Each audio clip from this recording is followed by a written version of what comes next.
Hello, Stanley. How are you doing? Man, I'm doing well. What you talking about? What a day to be alive, you know what I mean? So what an era. I'm well, I'm popping, I'm well, I'm good, I'm grinding, and I'm surviving. What you talking about, Ameyaw? How you doing?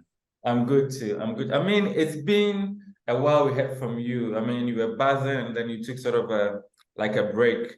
What happened? Oh man, I went to make sure that I look for the most beautiful Ghanaian woman in the world to marry. What you talking about, boy? I you know.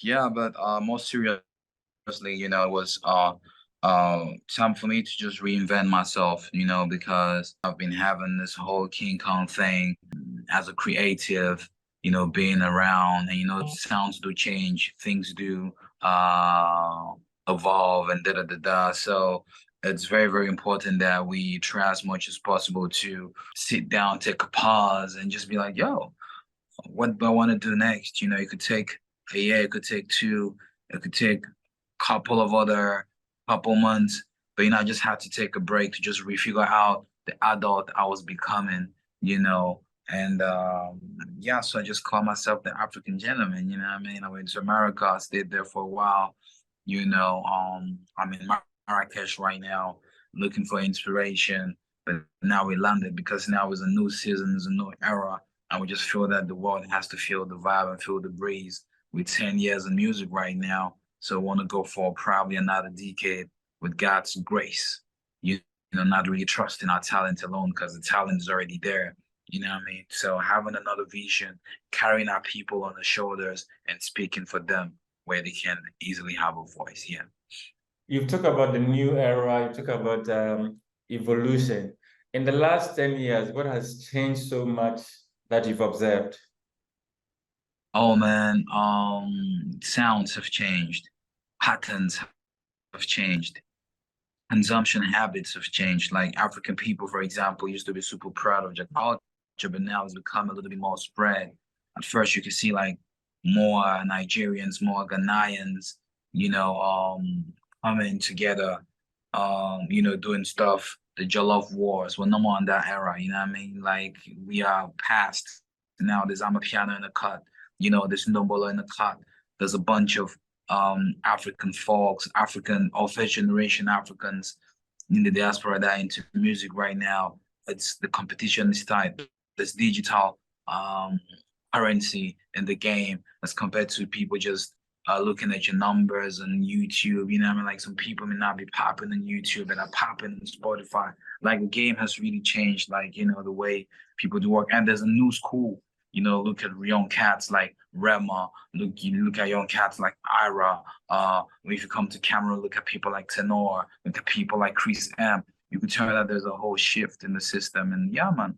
But I'm happy that music is um well represented and the culture already has a trajectory. Because I know back then we're looking for an identity, especially Africans were still struggling with their identity right now. But um, what a time to be alive where Africans are colonizing, other people, the culture. I love that. I love to see that. Great. You have a new project coming up. Tell us about that. Oh man, I have a new project coming out and it's about uplifting the people, because I just thought to myself, it's very great to have messages that's going to make people feel alive once more. Because you have people in towns like Douala, towns like Yaoundé, towns like Ngele Minduka from Cameroon, people in Zanzibar, people in small villages in Tanzania. And they still need a message of hope, you know what I mean? Not everybody is in that bling bling thing, so I had to make sure that I sit down with my team of A&Rs and engineers to come out with uplifting message of the African conscience and pride, you know what I mean? And to let people know that they are the ones that decide of their tomorrow, right? And they have the power because the tongue is mighty powerful because I can speak life. I can speak progress. I can speak growth. All starts from the tongue. You know what I mean? In the beginning was the word, right? And the word was with God. What you talking about, man? So me just coming in with conscious lyrics that represent the struggle of my people, but telling them that they are the future and the future is now, you know. So that's how I come in as an African gentleman coming to take over. That's me. Are you going to release it single by single or project straight up? Oh man, single by single. You know what? We're starting with the first single this very July 7. You know, we decided to choose July, you know, because we wanted to drop it on the 7th of this July, right? To make sure that we get into that mood of perfection to drop it on that date. That's a big date, right? So probably we're gonna have a follow-up single then in September. By God's grace, we're gonna be having the EP, the first EP out, the African Gentleman EP 1. Then probably let's say December or January, the African Gentleman EP 2. Then after we're gonna follow with the African Gentleman album. So it's a trilogy, right? So we're trying to make sure that we just create vibes as we go. We can't stop because the time is Ameyaw's. Good. I mean, as somebody who has collaborated with a lot of big wigs, Davido, Sarkodie, etc., it seems this project you're working with a lot of the younger people. Is that going to follow through the trilogy and then the album, or we should still expect you to work with some big names also?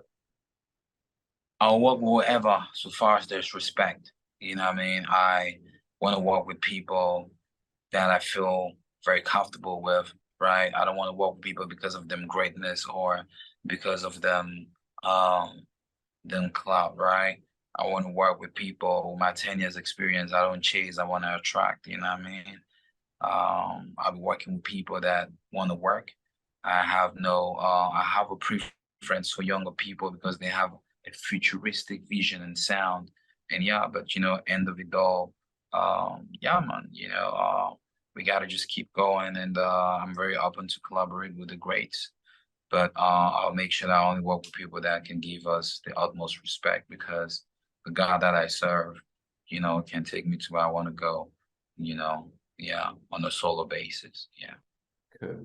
I mean, when you take a look back, 10 years ago to now, our music is climbing charts, our artists are being seen everywhere. We are sort of getting the attention we've all wanted.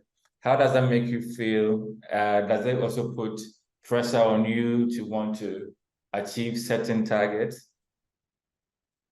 Bro, let me put on my shades. Make me feel fine. What you talking about, Ameyaw? This is time to be alive. There is no time better than now to be an African creative. Like the space is too large. Like people are just looking forward to us right now, forward to what is coming, right? So you cannot not utilize the platform right now, okay?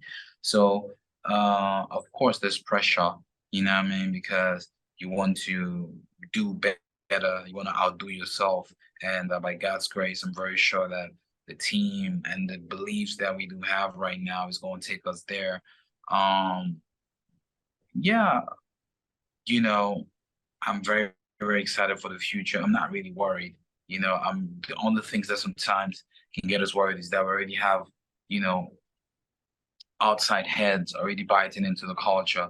And then if we don't have like a system where we can safeguard it, it might be a little bit complex for the future because they might be stealing our intellectual property in the name of giving us a platform. So I think, you know, we have to create our own platforms and systems to secure our intellectual property.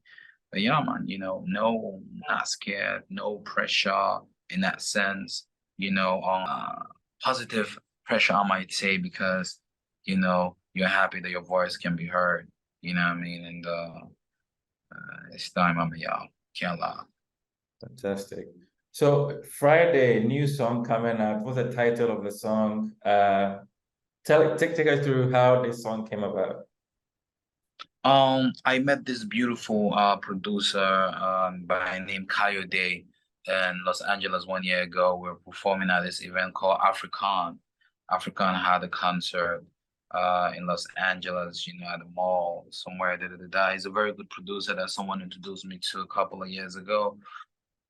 and we met at that concert, and I know he's great. He's Nigerian, and he was like, "Yo," I was like, "Bro, we need to make a song." He's like, "Oh yeah, we need to make a song," and we weren't able to really connect. Like, by that time, I was just finishing my song called "Parapari Paro" with the legendary Scott Storch. Big shout out Scott Storch, um, 8-time Grammy-winning producer. And yeah, so after working with Scott Storch, I was like, okay, let me just go a little bit raw and get back to the source with KO. But I kept on traveling within the States, so I never was able to connect with KO, until 6 months later, so there was no pressure. And we tried 1 or 2 times, it didn't work. But one time I was like, yo, bro, I'm coming to your studio. What's the address? Shoot me at the address. That wasn't it was not Hollywood, right? So it's like, even before I shoot you the address, I'm gonna play some beats, I'm gonna play some beats. And when he sent me the beat of this track we're about to drop, like, in Cameroon, they say my baby turn up. Like, Your hair was standing. my hair, I had like goosebumps in the hair, and my hair just stayed straight. I was like, damn, I started freestyling in the car. It was crazy. I was like, damn, man, can't wait to record this song. I went to the studio, recorded my verses. Then I had a very whack hook. I was like, nah, that hook needs to be better. It was not whack. I'm just saying. And he's like, yo, why don't we just call someone that is not us, that's not you, that's not me, that can just create a hook for us so that we can have the different energy? I had to call my boy Dex Willie. Dex Willie was one of the best songwriters in Cameroon, especially with top lines. He sent me a top line. I was like, damn, this is the one. So I had to record it, crowd vocals, and it really came out well. But for me, what's really special about the process is that KO will tell you how to stand in front of the microphone. Like, don't go too far, don't go too close, don't go too far. Like, he was very peculiar with the delivery. I was like, damn, that's crazy.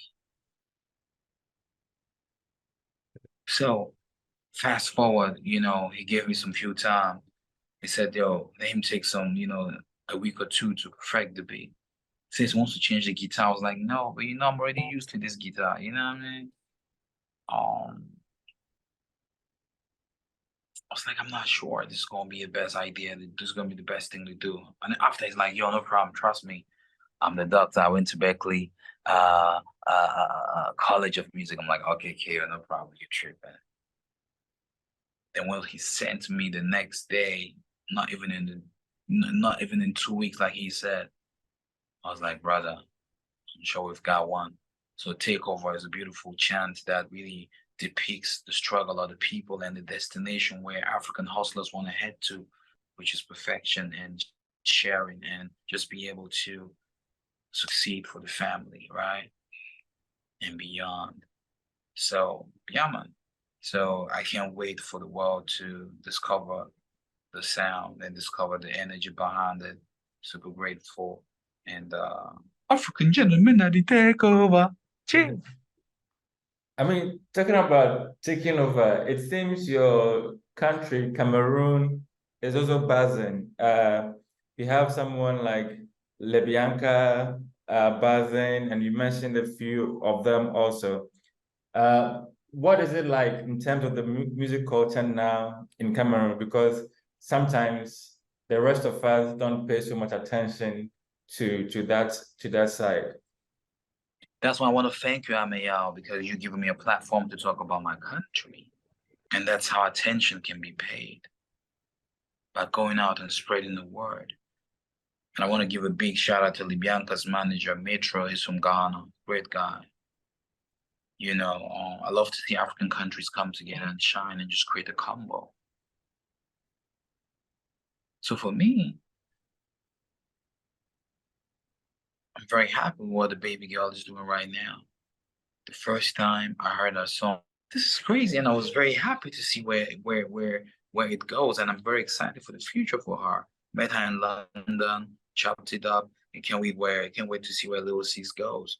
So her breakthrough comes with one thing. To say that when God says yes, bro. Because there was no gatekeeper-ish on her business. And it shows that distance is never a barrier, because if she left far in America and trended like that. I know a lot of people, I know there's also the fact that being in that part of the world where the algorithm is different, but bro, I think it's just not to be perceived that way. It's just to be perceived as God speaking the word that there's a shift happening. Mm-hmm. The shift for the underdogs. You know what I'm talking about?